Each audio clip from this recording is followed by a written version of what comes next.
চট্টগ্রামে জব্বারের বলি খেলার ১১৭তম আসরে চ্যাম্পিয়ন হয়েছেন কুমিল্লার বাঘা শরীফ। উত্তেজনাপূর্ণ ফাইনালে রানার আপ হয়েছেন একই জেলার রাশেদ বলি। তারা দুজনেই গত আসরের চ্যাম্পিয়ন রানার আপ ছিলেন। শনিবার বিকেলে শুরু হওয়া মূল প্রতিযোগিতায় দেশের বিভিন্ন অঞ্চল থেকে অংশ নেন প্রায় ১১৭ জন বলি। প্রতিটি লড়াই ছিল টান টান উত্তেজনায় ভরা।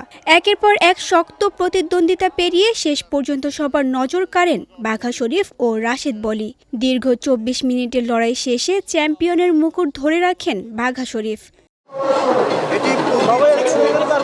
পরে চট্টগ্রাম ৯ আসনের সংসদ সদস্য আবু সুফিয়ান চ্যাম্পিয়ন ও রানার্স আপের হাতে ট্রফি তুলে দেন। এ সময় আয়োজক কমিটির নেতৃবৃন্দ ও অতিথিরা উপস্থিত ছিলেন। খেলার উদ্বোধন করেন মহানগর পুলিশের কমিশনার হাসান মোহাম্মদ শওকত আলী।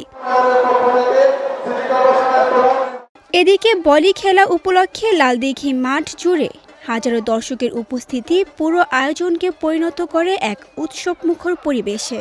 এছাড়া বলি খেলাকে কেন্দ্র করে বসা বৈশাখী মেলাতেও ছিল উপচে পড়া ভিড়।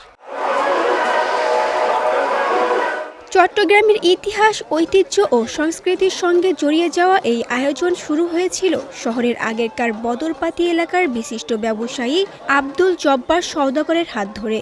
কালক্রমে তারই নামানুসারে এটি পরিচিতি পেয়েছে জব্বারের বলি খেলা নামে। কালের ধারাবাহিকতায় এ আয়োজন এখন ঐতিহ্যে পরিণত হয়েছে। স্থানীয়দের পাশাপাশি দেশের প্রত্যন্ত অঞ্চল থেকে আসা নামকরা বলিরা এই খেলায় অংশ নেন। শুরুর ধারাবাহিকতা মেনে প্রতি বছর বাংলা সনের ১২ই বৈশাখ এই খেলার আয়োজন করা হয়।